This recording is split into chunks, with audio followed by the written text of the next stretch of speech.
Well, thank you very much.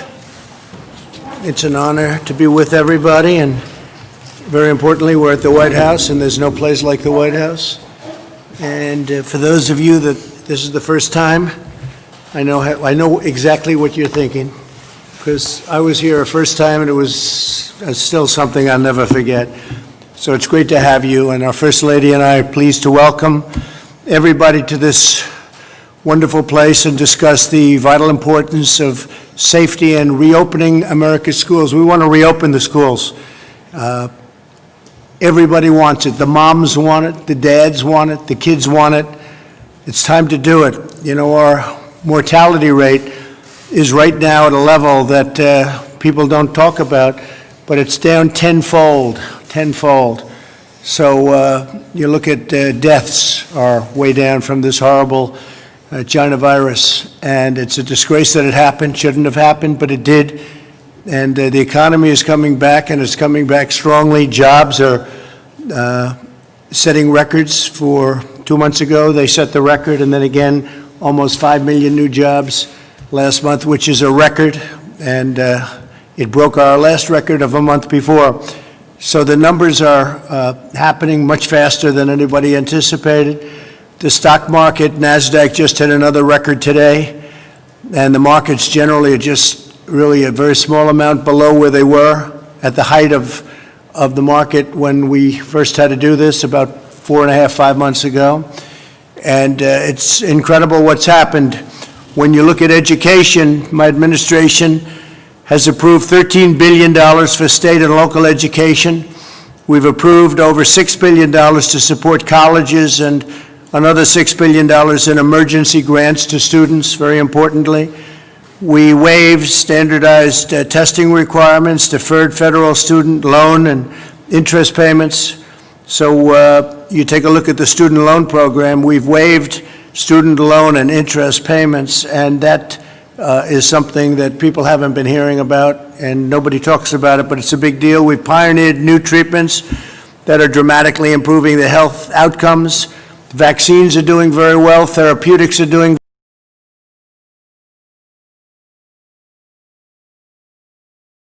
very well. The therapeutic research has been incredible, and I think you're going to have a lot of big things happening long before the end of the year on both vaccines and therapeutics.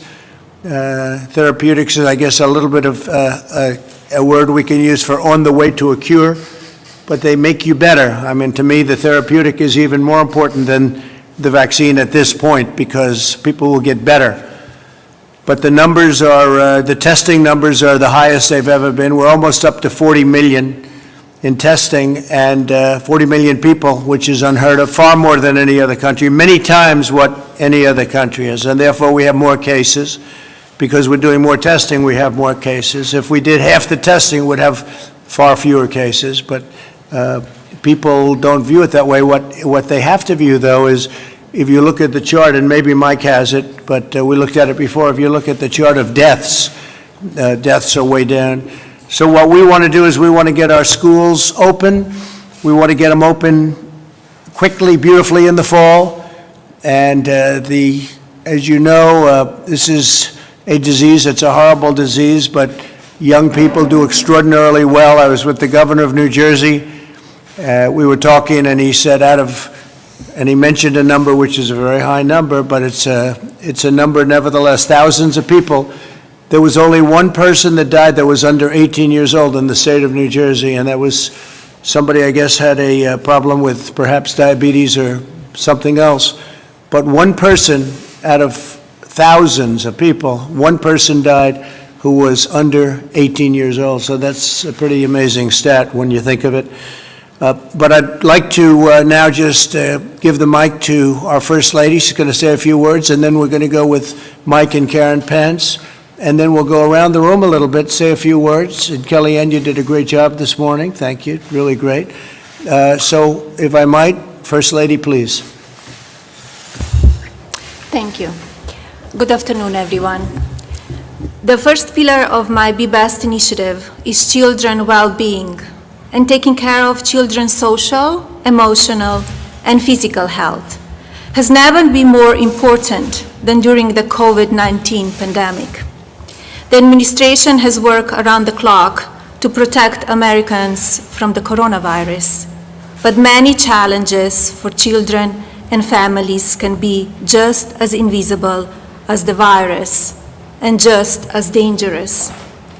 When children are out of school, they are missing more than just time in the classroom. They're missing the laughter of their friends, learning from their teachers, and the joy of recess and play. For children with disabilities, without access to technology, or whose homes are not a safe place, the situation can be even worse. As the start of the school year gets closer, I encourage parents, teachers, and school to teach children about the importance of CDC guidelines and to implement them when appropriate. Children's mental health and social development must be as much of a priority as physical health. The same is true for parents.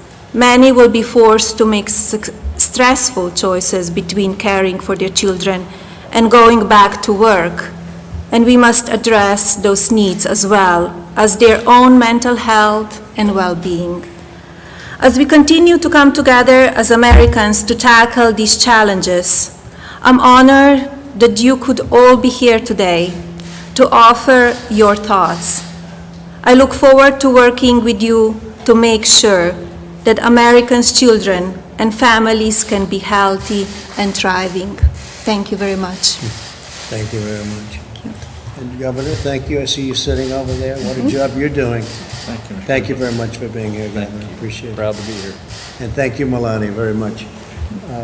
We just heard, Mike was telling me that Governor DeSantis doing a terrific job. He just announced that the schools will be open in the fall, and we hope that most schools are going to be open. We don't want people to make political statements or do it for political reasons. I think it's going to be good for them politically, so they keep the schools closed. No way. So we're very much going to put pressure on governors and everybody else to open the schools, to get them open, and it's very important. It's very important for our country. It's very important for the well-being of the student and the parents. So we're going to be putting a lot of pressure on open your schools in the fall. Mike, please. Well, thank you, Mr. President, and thank you for your leadership. I have seen it day in and day out since you asked me to lead the White House Coronavirus Task Force, and today is just one more installment in your commitment to make sure that our states and our families have all the resources they need to meet this moment. Our healthcare workers are provided for, but also understanding that we've got to reopen America and reopen America safely. But we convene all of these great leaders from around the country today, Mr. President, because you know that to open up America again, we need to open up our schools again. And I want to thank all those gathered here for their efforts as well. I know I speak on behalf of my wife, Karen, when I also want to express our profound gratitude to the First Lady throughout this pandemic. Her regard for families, for children, for the emotional impact that this has had on every American is so admirable. And I'd like to invite everyone to show your appreciation for our First Lady and the work she's done for America.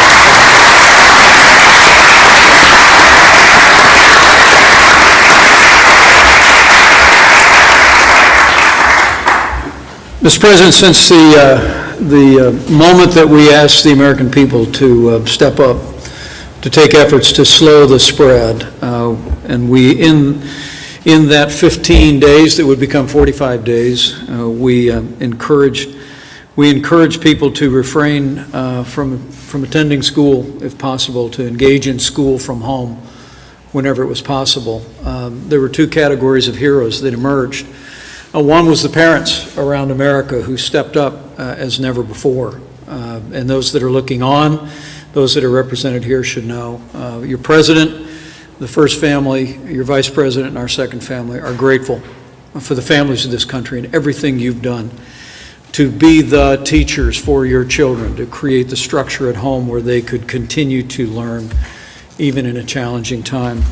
I also want to say how grateful we are to the teachers, Mr. President, and I'm actually sitting next to one who I've been married to for 35 years. As you know, she actually teaches in a local school in the Washington area a few days a week, and I watched her go in and pack up crates of art materials that children could come by and pick up and take home to continue their learning. And so I'd like to invite everybody to show your appreciation for the parents and all the great teachers who have done the work of continuing to educate our children throughout this pandemic. It's truly been inspiring.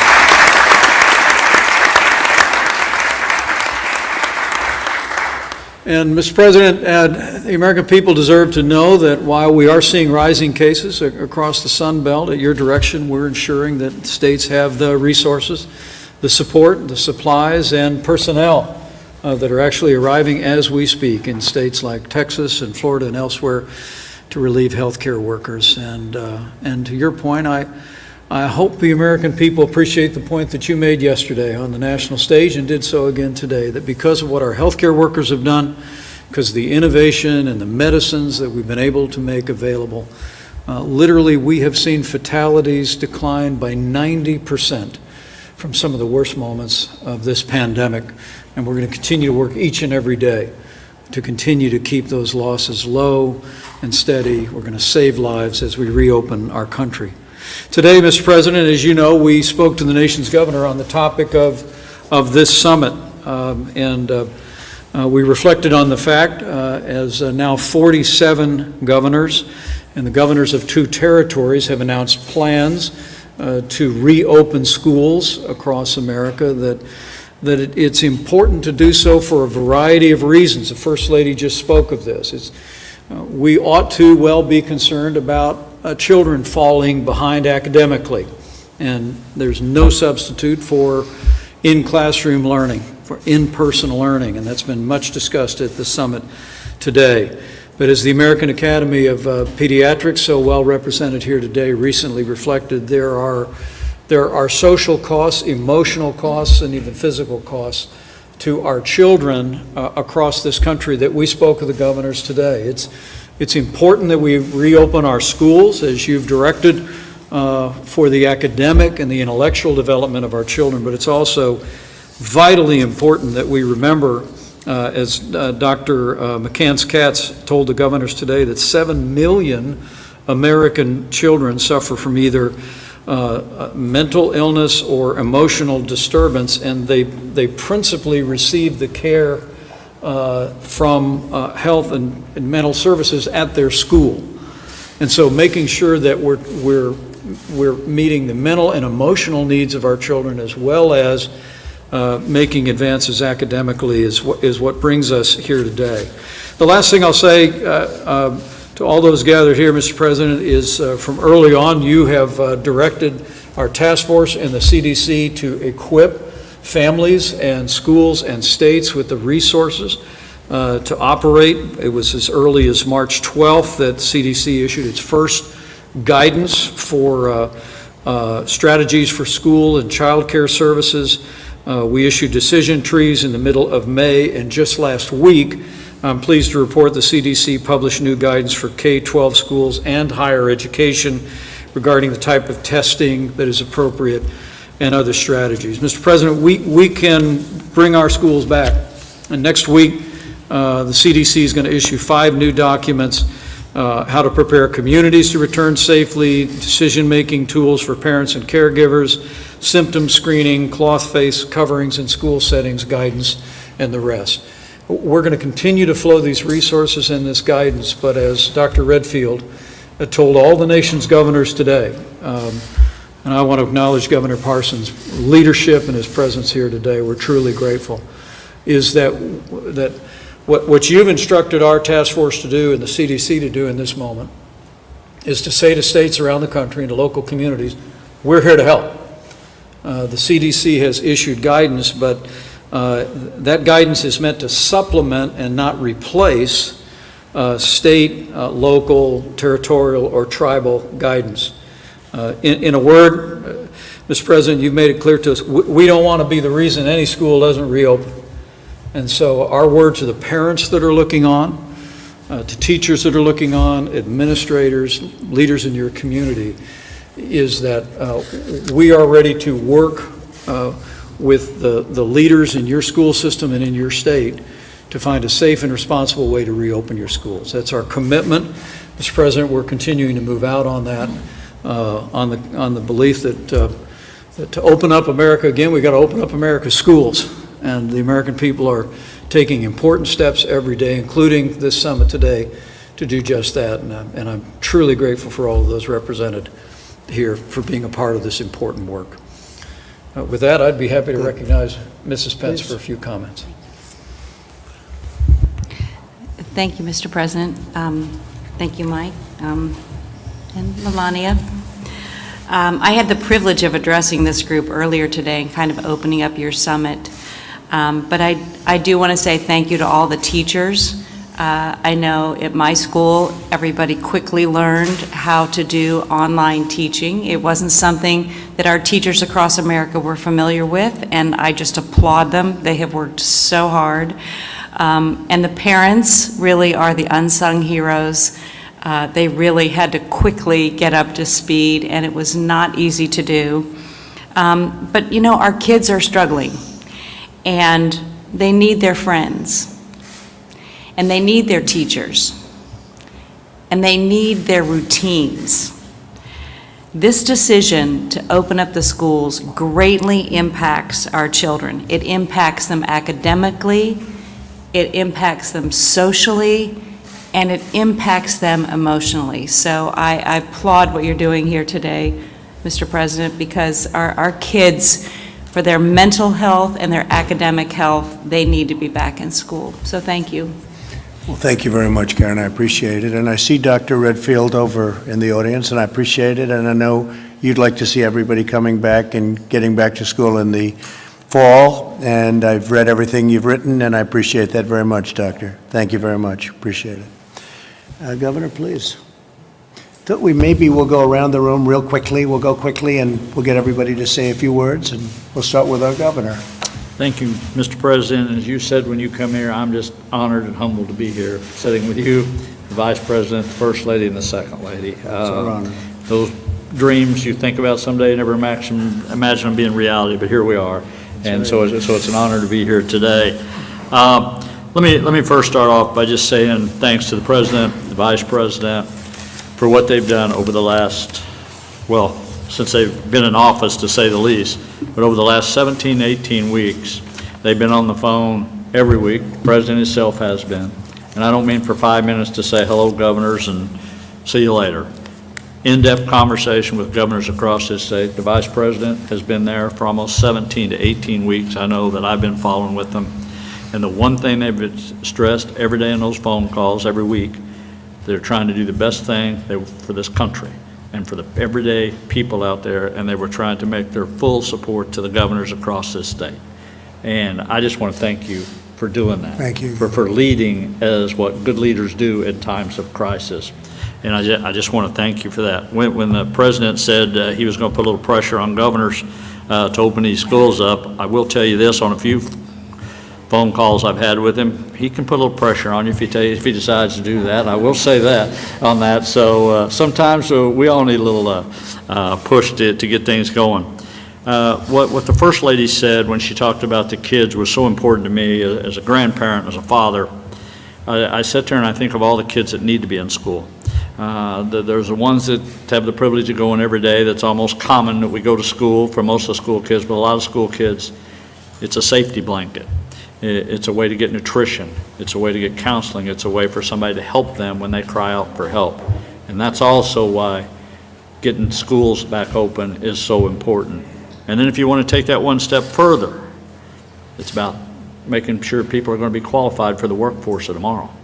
This virus cannot shut our country down or our states down. We have to deal with it as we would anything else that we've dealt with in this country, and we have to move forward.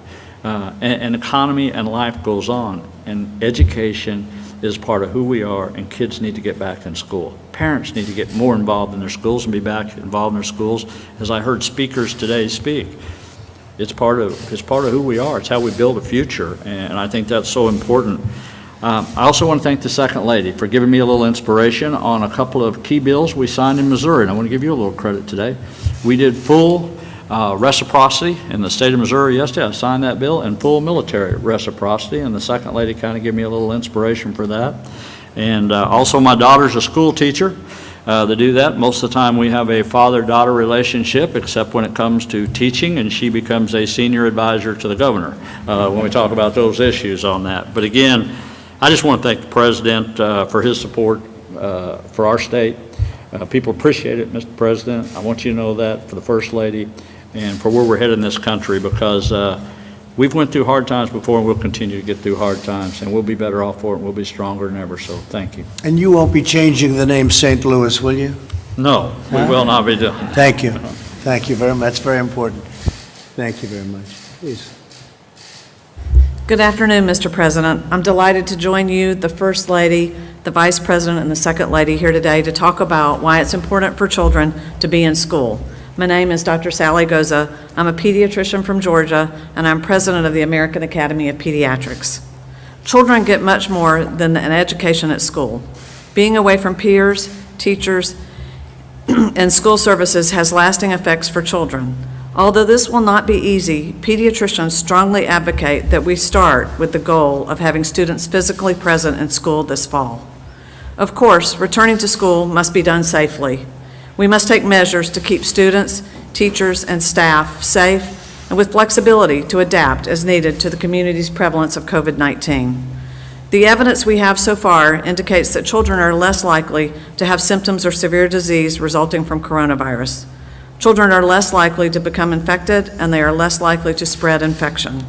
We know, however, that missing school can have serious consequences for child health and well-being, particularly for students with disabilities or with special health care needs. Students who are in school learn more than reading, writing, and arithmetic. They also learn social and emotional skills, get healthy meals and exercise, and mental health support. Schools help identify and address learning deficits, physical abuse, substance use, depression, and suicidal ideation. These are all critical reasons to get children back to school.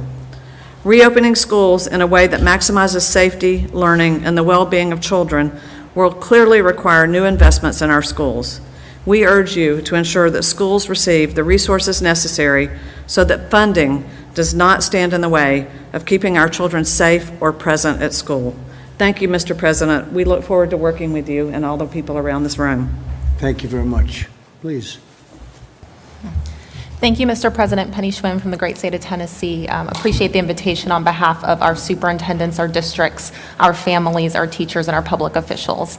Opening up Tennessee, we know that reopening schools reopens our economy. We've got great examples of where superintendents have come together and thought through scheduling to make sure that parents can get back to work for companies who support multiple regions. We've done an incredible job with resources, 20-plus toolkits. We've opened up free professional development for teachers and principals for free statewide and online tools. And I'd also like to just thank the First Lady for her support on child well-being. We had a wonderful conversation a couple of weeks ago on the task force that we've launched statewide, covering the entire state and making sure that all of our children receive a high-quality public education, as well as being served in terms of nutrition, transportation, et cetera. And I'll just end by saying, as the proud daughter of a police officer and a teacher, I was raised with safety and high-quality education being two fundamentals in my home. And it's a great honor to be able to reinforce that with the schools in Tennessee today. Thank you very much. Thank you, sir. Great. Thank you. Alex? Well, thank you, Mr. President. Really, thanks to the historic response that the President has led to this unprecedented pandemic, we have the tools where we can reopen our workplace, we can reopen our schools, and we can reopen healthcare. We've got the tools. When we think about kids and schools, the school for our children is a center of so much of their life. It is where they get health care. It is where they get mental health care. It is where many of them get nutrition. It is where mandatory reporting of child abuse and sexual abuse happens most often because of the nature of mandatory reporting requirements.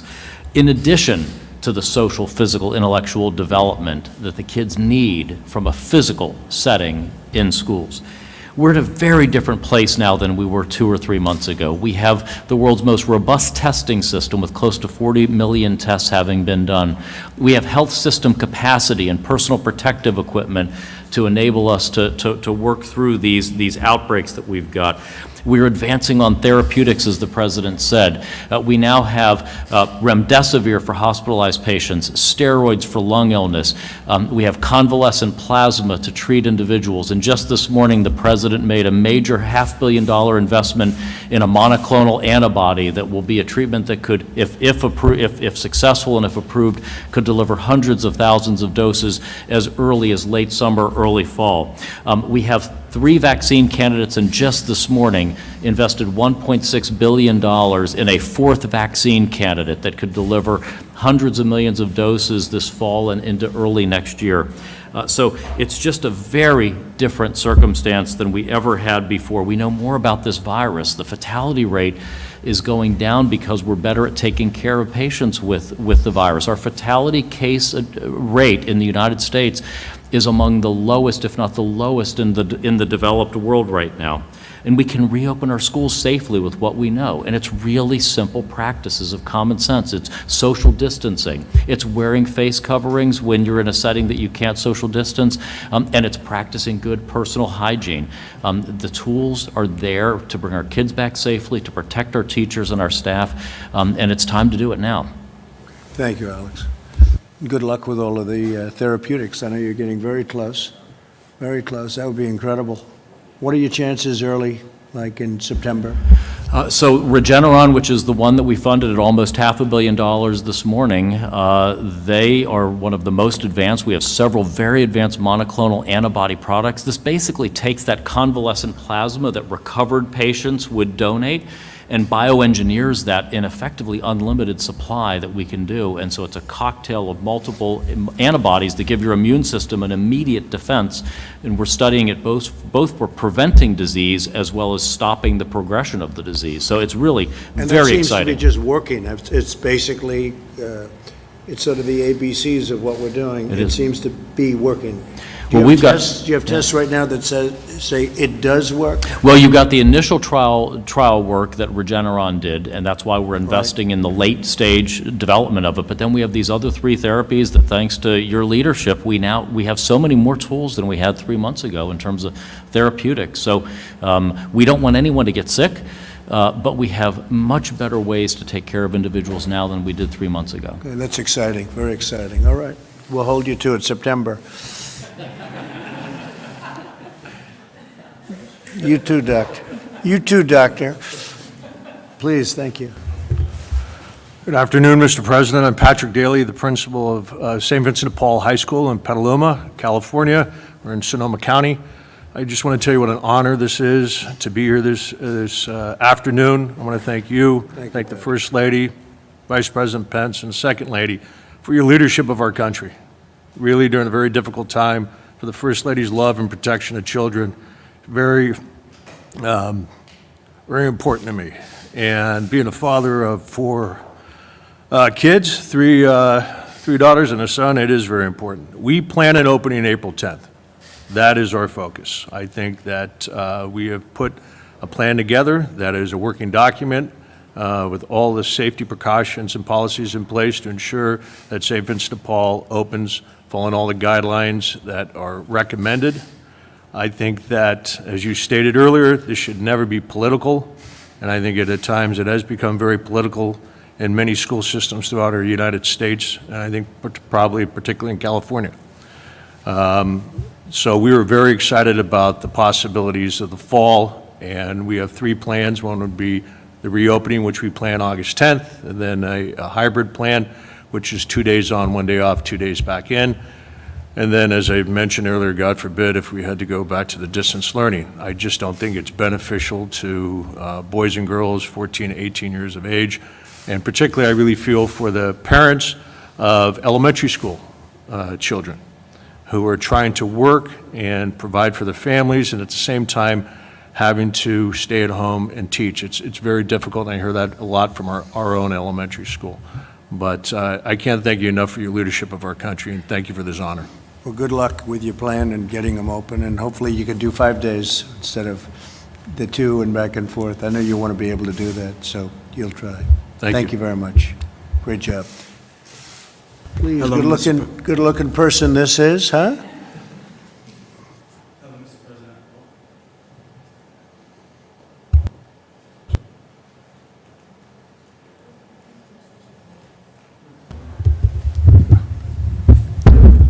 There we go. Hello, Mr. President. I'm a student at St. Vincent Depaul High School. My name's Cameron Vaughn. And I personally just want to thank you for both inviting me and helping to reopen schools. Coming on behalf of the students, it really means a lot just to be able to get back out, and it means a lot to our emotional health and our mental health just to be out there with our friends, because a lot of us don't have that opportunity. And it helps reopen our schedules so we have something to look forward to. Me, I'm a person of schedules. I run by a schedule, make a schedule for myself. So I just want to thank you very much for getting us back to that. Great job, really great. Thank you very much. We'll get you back, okay? We'll get you back soon. Thank you.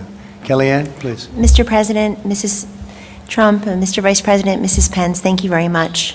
I listened to Cameron Vaughn, and I'm reminded why we're here in this room today on this very important topic, but why we're here in this administration. I believe a hallmark of the Trump-Pence administration has been the success in looking out for and expanding opportunities, safety, and well-being for the forgotten child. And the forgotten child took on a new meaning during this global pandemic. Between the first and third weeks of March of this year, just about 100% of our school children across this country, of all ages, were taken out of their schools and stuck at home. We saw a few things happen, many of which have been spoken about today, but I'll add one more. The digital divide was laid bare in that so many of our students could not access basic digital assets to allow them to confidently and competently complete their schoolwork and to learn and to thrive.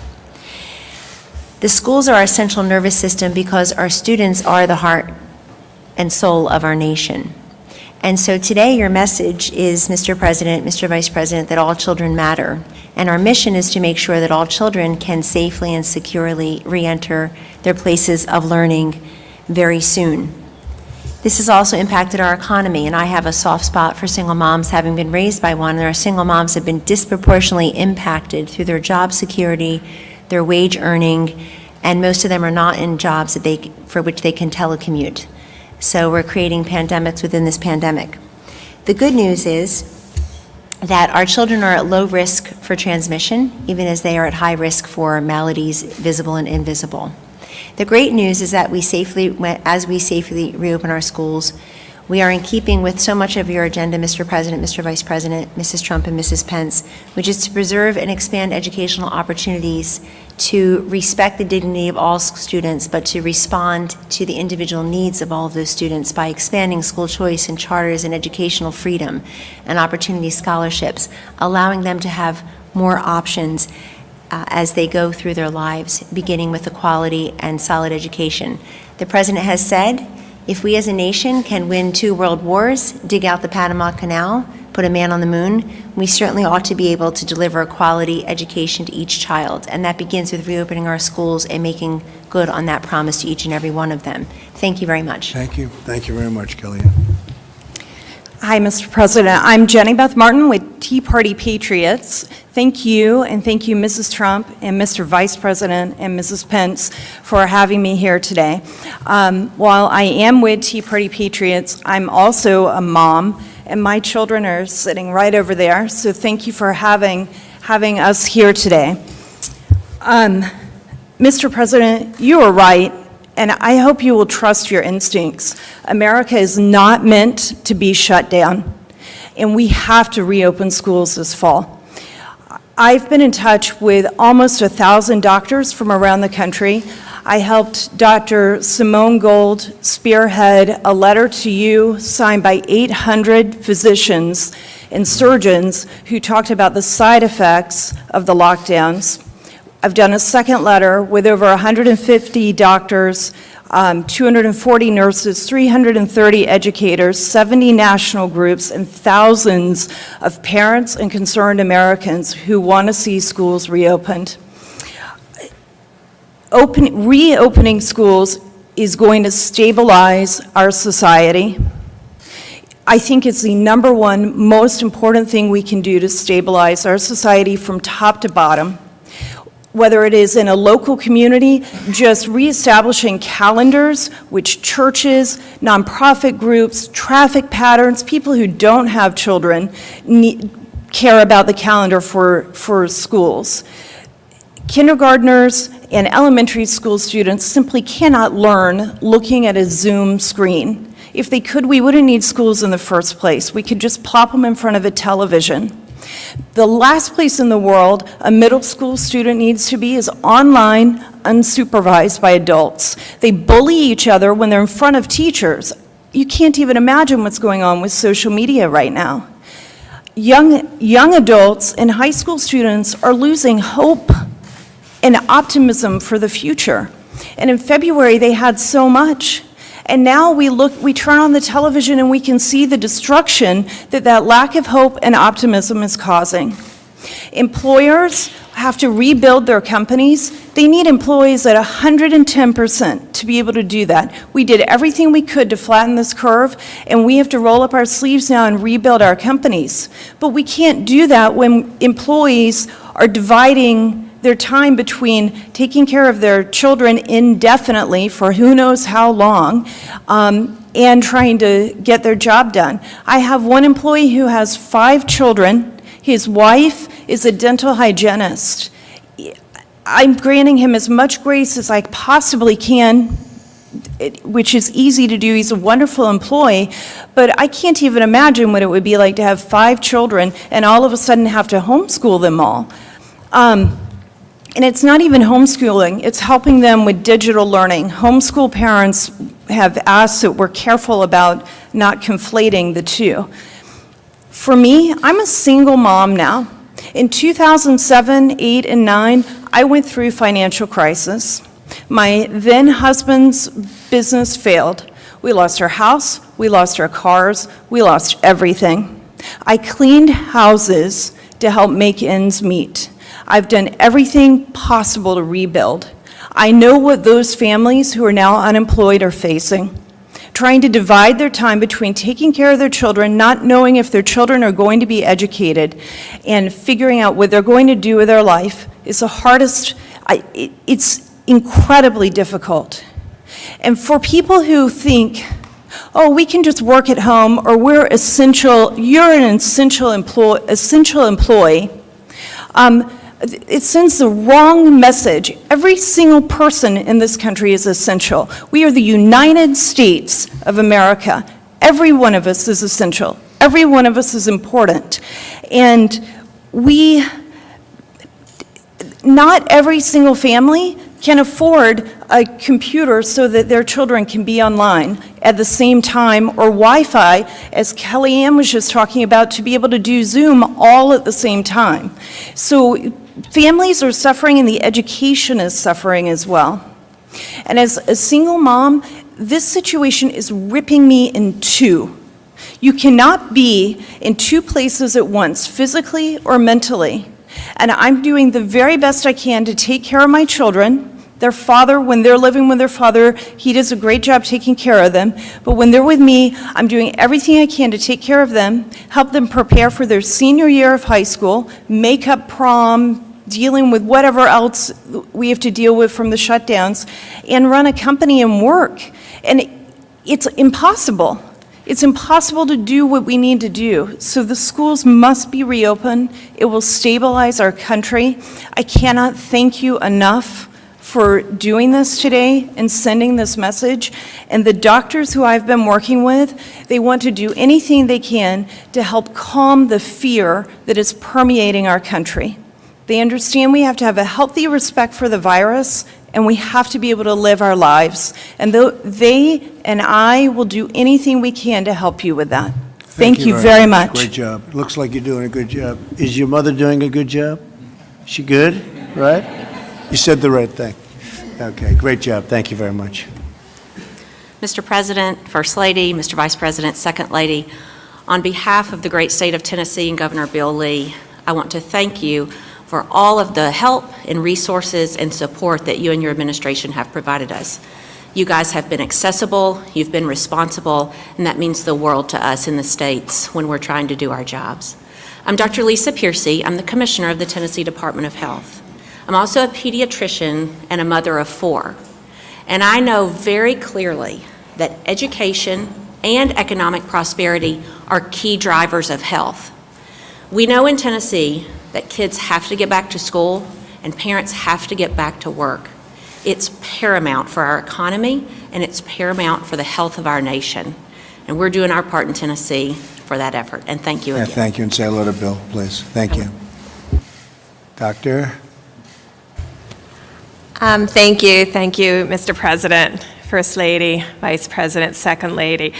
Today was a really terrific day because it took Americans' children, put them in the center, and said this is not going to be a unilateral and a unifocal, one-dimensional discussion about COVID-19, but a discussion that transcended that single moment and brought in the other issues of mental health, academic health, emotional health, and really said that it's important to the whole child to have the availability of schooling.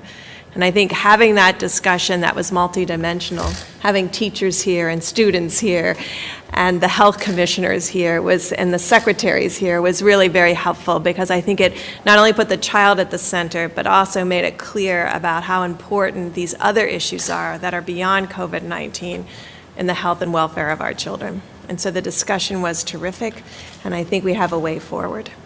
Thank you very much. Thanks, Tim. Thank you, Mr. President, so much for including me in today's event. I think I'm on now. Thank you for including me so much in today's event. I want to thank you. I want to thank the Vice President, the First Lady, and the Second Lady for your comments and for all the concern you've had for the education of our children. I come today as a parent, as an OBGYN physician, and as the managing partner of my practice.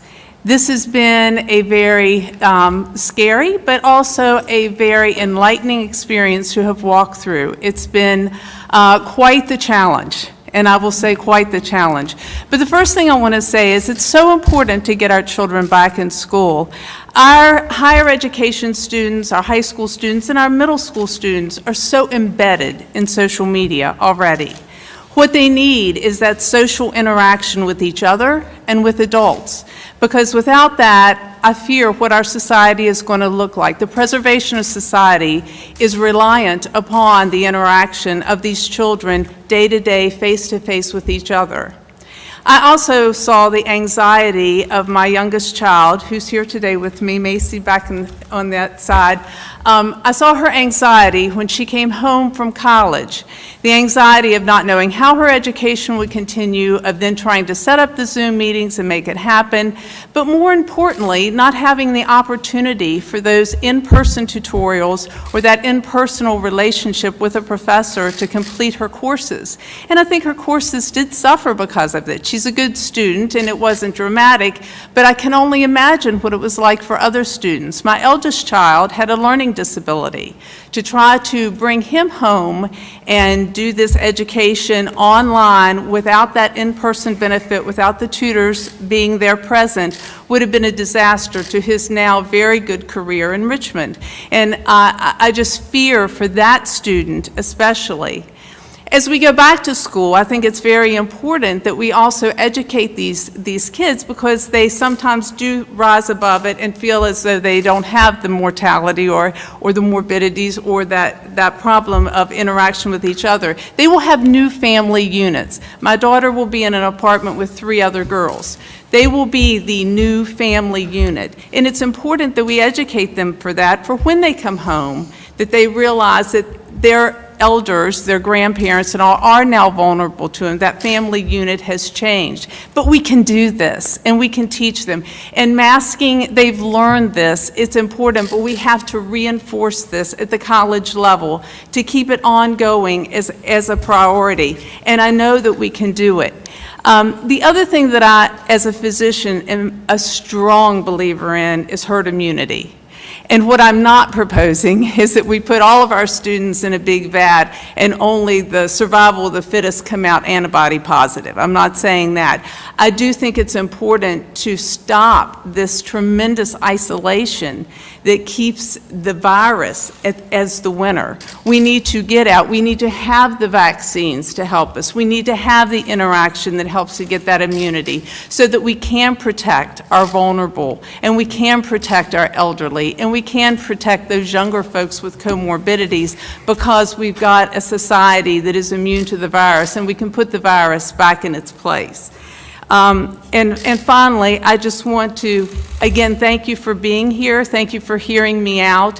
And thank you for putting education of our children in the utmost and for putting our economy in that place too. Because as a business owner, when I have parents who have to come late or leave early in order to educate their children and yet run a business at the same time, as this lady stated, it is incredibly difficult, if not impossible. And we want to maintain their jobs, we want to maintain their work ethic, but we also want to maintain the intelligence of their children and of our future.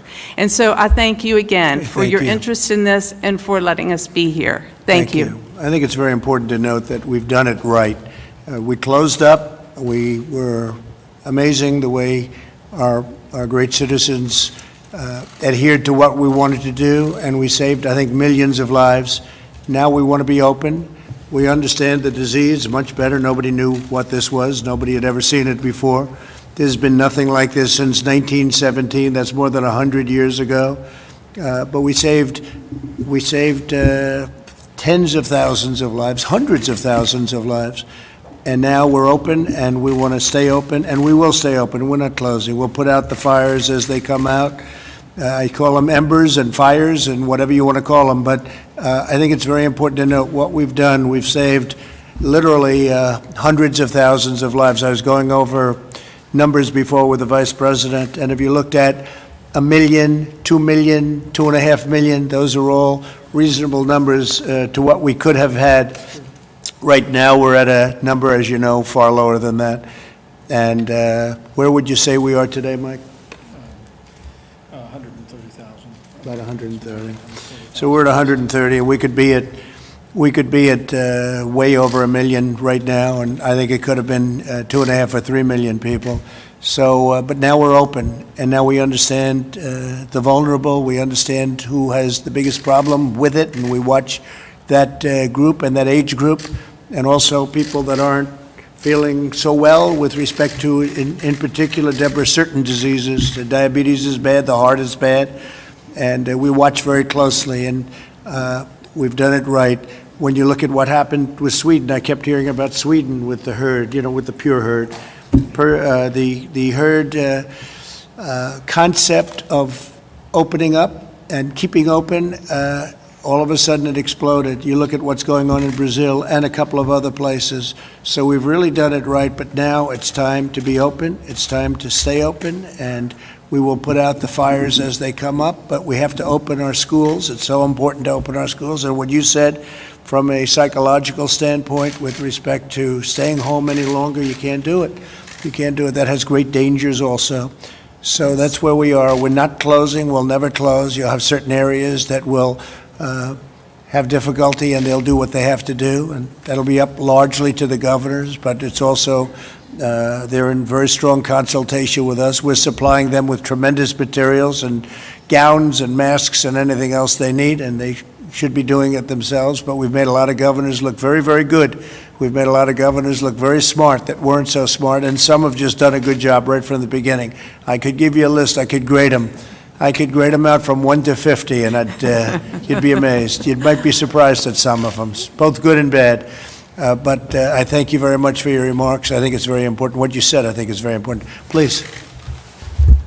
Mr. President, First Lady, Mr. Vice President, Karen, it's great to be here and to represent the great state of Indiana as president of Ivy Tech Community College. We are Indiana's community college, so 160,000 students across our great state. And I just maybe want to remind you, as we talk about higher education, the true workforce engine that community colleges are for our nation and how important they are, and the students that we serve. So let me just speak a little bit. We don't serve as much the 16 or 18-year-old, though we have many traditional students. It's often the single mother that we heard about, 29, 30-year-olds and beyond, coming back part-time, and how important it is that they have access to community college. They're also typically the lower income. Our first-generation students are students of color, those that really do need to have the opportunity for the American dream. So this has been incredibly important that we continue to run. And so we have. We've been virtual. We were virtual this summer, and as of Monday, Vice President, we are doing completion academies on campus to ensure that those nurses and welders and all that need the hands-on and labs courses, that they can be out there joining America's new jobs that are coming and being part of a strong economy. So we've appreciated the great support, the CARES Act, all that's gone on. We will operate.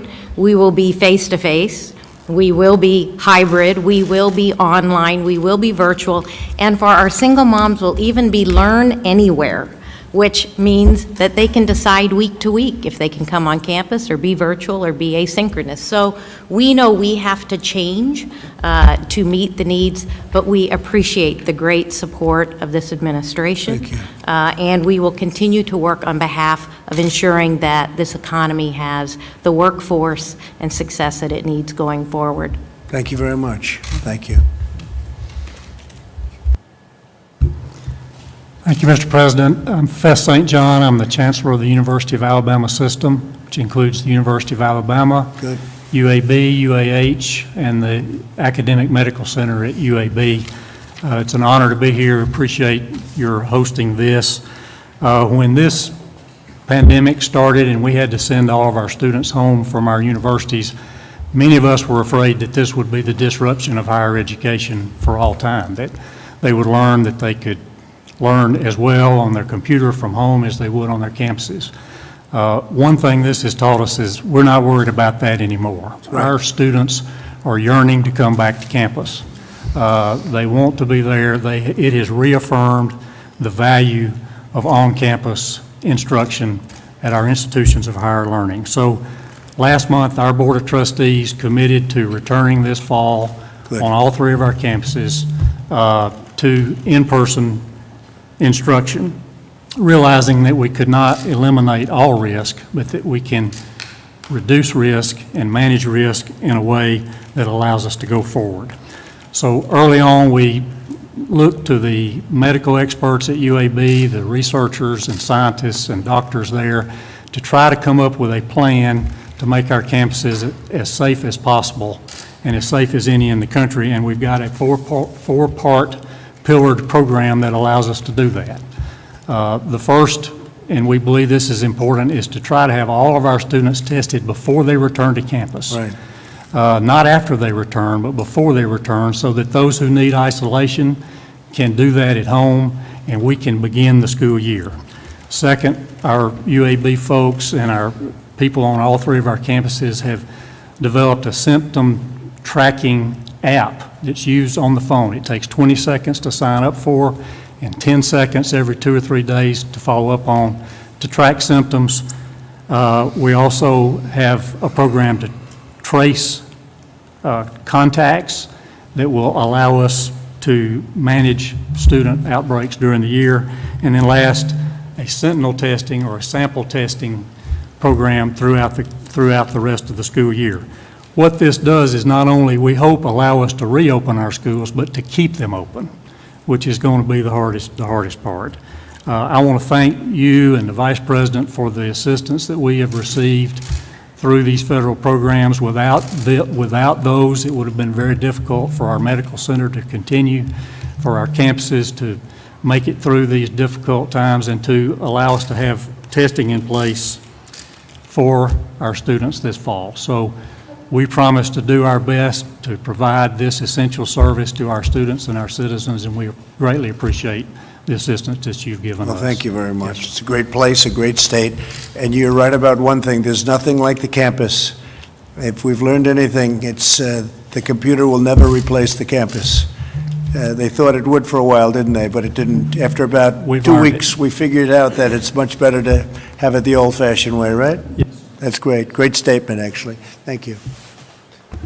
Thank you, Thank you, Mr. President, Mrs. Trump, Mr. Vice President, and Mrs. Pence.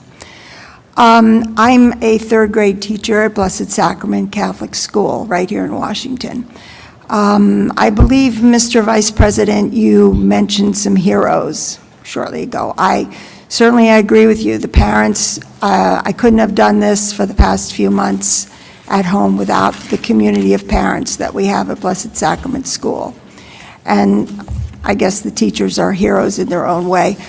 I really believe that the real heroes here are the students that plugged along, that rose to the occasion. In fact, one of my students is here today.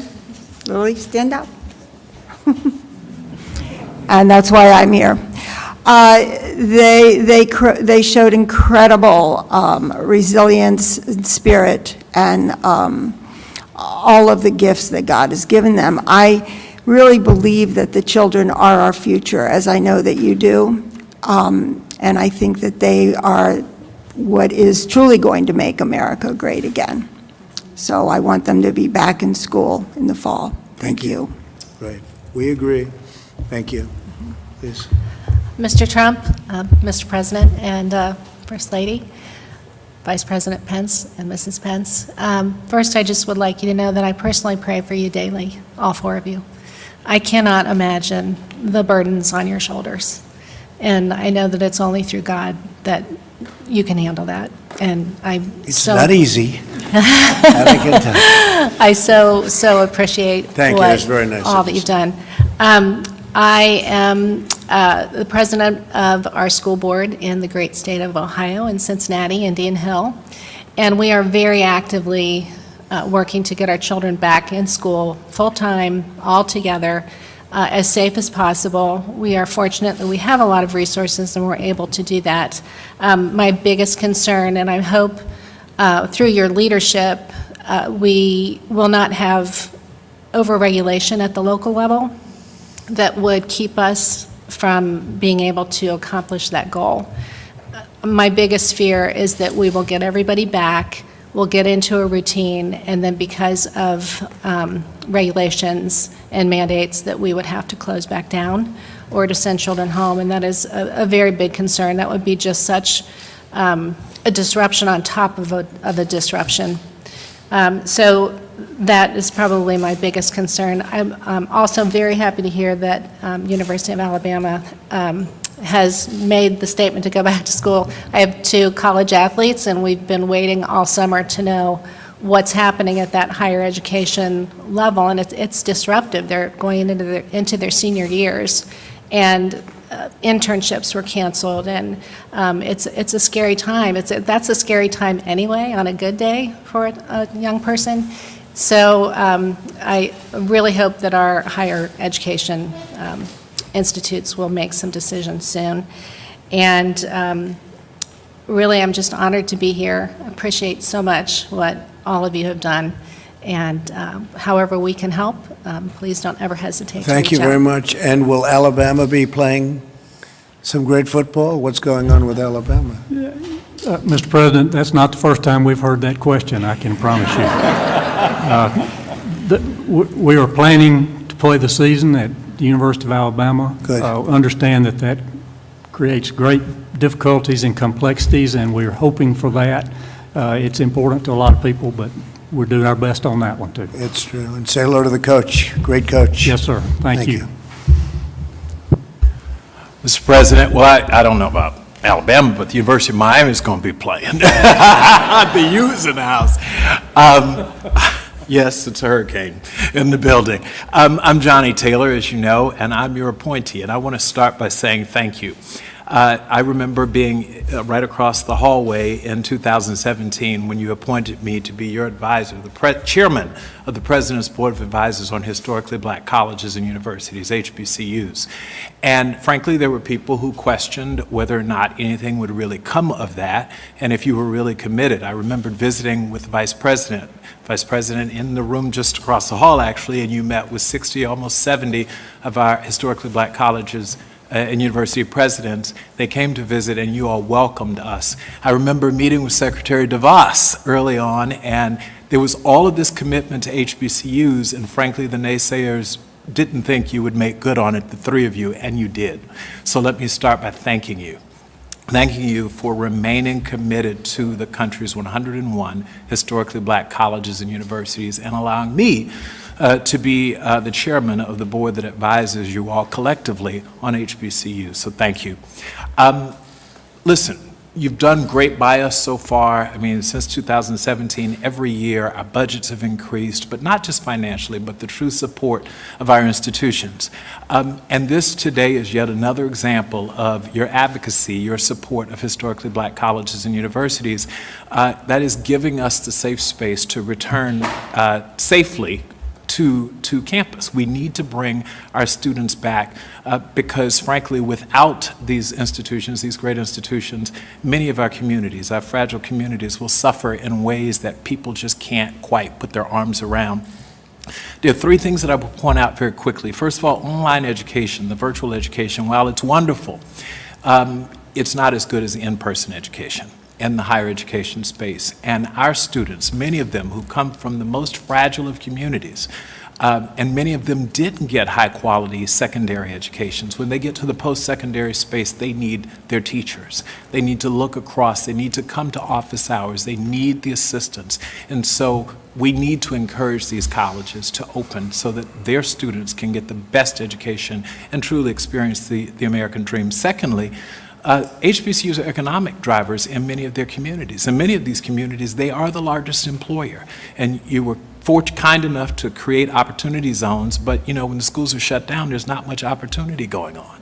So we need these schools to be open, Mr. Vice President, Mr. President, Secretary DeVos, so that we can get the surrounding community can go back to work. A lot of those businesses are struggling if we shut these campuses down, and they've been struggling for a significant period of time. So it's also just smart business. Small businesses need this. And then finally, the entire country right now is engaged in a discussion around, racial tension and the need for diversity. And corporate America in particular wants us to do something about it.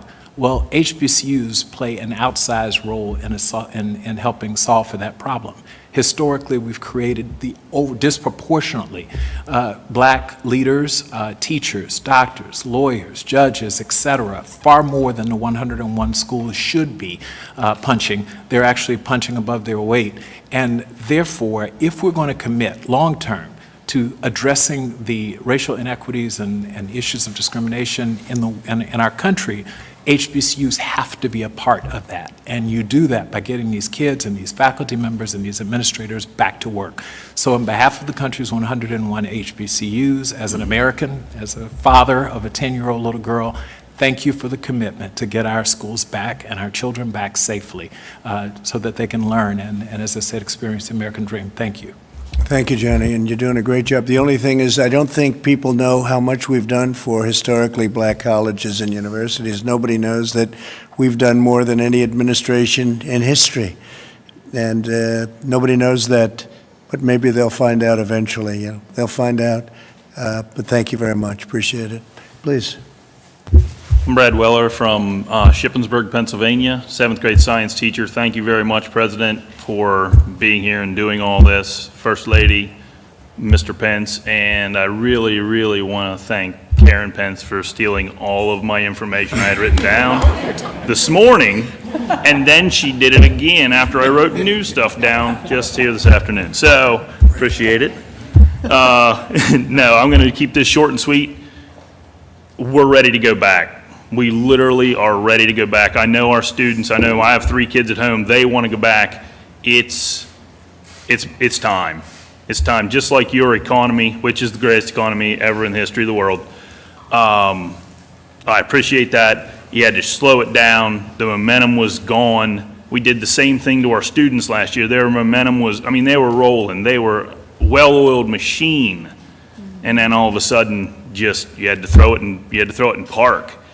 If we just have to change gears a little bit this year, you know, that's one thing we can do, but to throw it in park again, I don't like that option. Thank you. You're right. Thank you very much. Brooke? Thank you, Mr. President. I'm Brooke Rollins, the President's Domestic Policy Chief, and while I sit here and listen to everyone, I'm struck. I don't know that the world understands, but I think it's so important. We have a president who was arguably one of the most successful businessmen in the history of our country, the First Lady who has spent her time and her talent and her extraordinary skill on focusing on the well-being of children.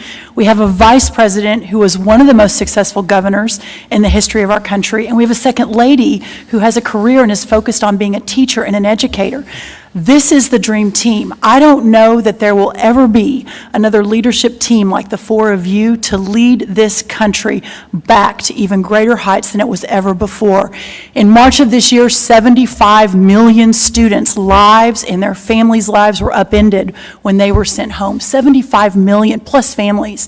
Just a couple of months later, here we are in the East Room of the White House with some of the country's greatest educators, leaders, teachers, HBCU leaders, coming together to figure out how to get these schools reopened, how to do it in a safe way, and how to do it where we put children first.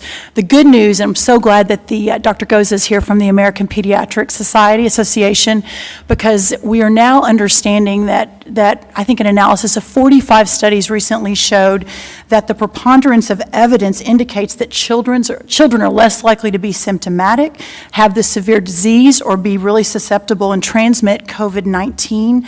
And for the week ending June 27th, school-age children accounted for only 1.3% of COVID-19 related hospitalizations. The evidence is showing that it really is time for these kids to get back to school, but it really is about the mental health, the well-being, and the emotional well-being of these kids, but also focusing on, as this president has done, this is the last thing I'll say, the forgotten Americans, the vulnerable Americans who are most susceptible to the ravages of what happens when we don't get kids back to school and we don't get kids and lives back to normal. As the mother of a 5th grader, 7th grader, 8th grader, and 10th grader, there is no doubt in my mind, representing all the moms in this country, that we'd really love for our kids to get back to school, but it's about so much more than that. It's about the well-being and safety and economic prosperity of this country. And having this dream team, along with Kellyanne and Secretary DeVos, Secretary Azar, and our teams here, this country needs to know that we are fighting every single day for every American and to ensure that we can reopen safely and make sure that it's done in the proper way. So thank you, Mr. President. Thank you, Brooke. Thank you very much. Please. Mr. President, Mrs. Trump, Mr. Vice President, Mrs. Pence, it's an honor to be here representing Forsyth County Schools in Forsyth County, Georgia. We're about 30 miles north of Atlanta, serve 52,000 students in our school system. We're ready to go. We're going to open our doors on August 6th. We've been planning and preparing all summer. We will have guidelines in place. I'm really proud of our teachers and our students, how well they performed last spring. But as everyone has said this morning, this afternoon, our students need to be back in school, and we will be prepared on August 6th. I will assure you of that. That's great. That's great. Thank you very much. Thank you, Mr. President, Mrs. Trump, Mr. Vice President, Mrs. Pence. Mr. President, thank you for your bold leadership and for convening us here today for this vital conversation. It's clear our nation's schools must fully reopen and fully operate this school year. Anything short of that robs students, not to mention taxpayers, of their futures. And their futures represent our nation's future. So it's not a question of if, it's just a question of how. We had a good discussion today on how to ensure schools reopen and education continues in ways that keep students and teachers healthy and safe. Under the President's strong leadership, our economy is roaring back. Our schools must do the same. This is the moment for American educators to rise to meet the needs of every student. Students can't afford to fall further behind. Even before the virus, too many were trapped in schools that don't meet their needs. So this is the time to reopen schools, to rethink school, to be more nimble, more agile, more responsive to students' needs in a 21st century changing world. This moment demands actions, not excuse-making or fear-mongering.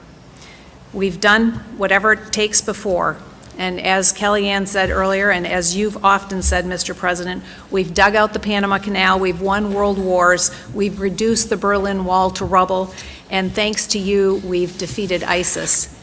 With grit, determination, and grace, we can do what's right for all students and ensure they are back in school. Thank you. Thank you very much, Betsy. Appreciate it. Very nice. Please. Good afternoon. Thank you, Mr. President, First Lady Trump, Vice President Pence, and Second Lady Pence. It's an honor to be here. My name is Nicole Washington. I am a trustee at the Florida Agricultural Mechanical University in Tallahassee, as well as Miami-Dade College in Miami, Florida. As you both well know, our schools didn't close. In many ways, the pandemic accelerated a trajectory that we were already on to use technology to expand services and programs to students. It's not been easy. I actually had the pleasure of teaching a class, a synchronous class this summer at the University of Miami. And I applaud all of the faculty and the staff who have had to pivot on a dime and provide these services to students. Florida A&M is actually going to open. We're going to invite all of our students back in the fall. The board made this decision based on a McKinsey survey that found that only a third of our students would likely stay if we chose to remain remote online for the fall. Students would choose either better online options or options closer to home or more cost-effective measures. And so we are going to reopen. We do want to reopen. I think there are obviously concerns either way. If we remain virtual, we have enrollment concerns, student engagement concerns, as well as budgetary concerns. And then if we open, we have to be very cognizant and vigilant about health and safety, liability concerns, as well as the costs associated with reopening. We're very thankful for the CARES Act additional allocation for testing, tracing, sanitation, that will be a recurring cost going forward. What I would like to close on is the pandemic dispelled the myth that higher education can change on a dime. Our institutions are printing PPE. We've expanded student services virtually and online that we didn't think we could do. Our students are creating apps. And I hope that we encourage those innovations to continue after we return to the new normal, and provide high-quality, just-in-time services to accommodate our students' preferences and their schedules. So thank you. Thank you very much. Thank you. Please. Thank you, Mr. President, First Lady, Mr. Vice President, and Mrs. Pence for the honor of being here today. My name is Delaney McDonald, and I'm the student trustee at Middle Tennessee State University. I was actually homeschooled all my life by choice, not because of a pandemic, so I really understand what people have been going through, and I was honored to receive the Buchanan Fellowship at MTSU, which is the highest academic scholarship given to incoming freshmen. I was heavily involved on campus. I actually served as the student body president as well, so I know the extreme importance that the campus environment has on student success. My fellow students across the nation have lost a lot this year, and it is important to all of us to safely return to campus this fall. My university has done an exceptional job of updating the students, of reassuring them that they are tirelessly working for our safe return to campus. And I'm honored to be here today, included in this discussion, and I'm really excited to take back what I learned to my fellow student body. Thank you. Thank you very much. Well, good afternoon, Mr. President, First Lady, Mr. Vice President, Second Lady. I will brag on her. She is an MTSU student. I'm the president of Middle Tennessee State University. We attract the best and the brightest, not only in the state of Tennessee, but from around the United States. I like all the participants here this afternoon. I am honored to be a part of this very important conversation regarding the reopening of schools, colleges, and universities. For the past 20 years, I have served as president of this great institution. We are 37 miles southeast of Nashville. Our university was established in 1911 Yes, and we are right now one of the largest undergraduate university in the state of Tennessee. We have grown tremendously over the years, and we are proud to be one of the Princeton Review 2020 300-plus best university in the United States of America. We're doing some incredible things there at that university. We have 22,000 students, a very diverse student body, 38% of our freshman class first generation, and we are proud of that. 40% are low income. Our average ACT score is one of the highest in the state of Tennessee. We are a major comprehensive university. And each year for the state of Tennessee, we produce more degrees than any university, 5,000 degrees each year MTSU produces for the state. Now some highlights of our decision to reopen. We stepped out. We were the very first university in the state of Tennessee to announce that we are going to reopen for the fall, in-person classes. But in reality, Mr. President, we never closed. Because of the nature of our student population, many of our students had nowhere to go in March when a lot of schools closed down. And so we kept our residence halls open. We kept our cafeteria, and we provided the same service, obviously taking consideration the virus. And so we feel that we have the experience of actually operating a university in a pandemic. We regard the health and the safety of our students and our employees as priorities. And it was really interesting as we were making this decision. We have a very active parents' Facebook page, sometimes too active. We have a very active student body Facebook page, and so we surveyed them. We surveyed our parents and our students, and we asked them their feelings about returning, and would they return. The vast majority of both our parents and our students from that survey indicated to us that they would want our university to be opened.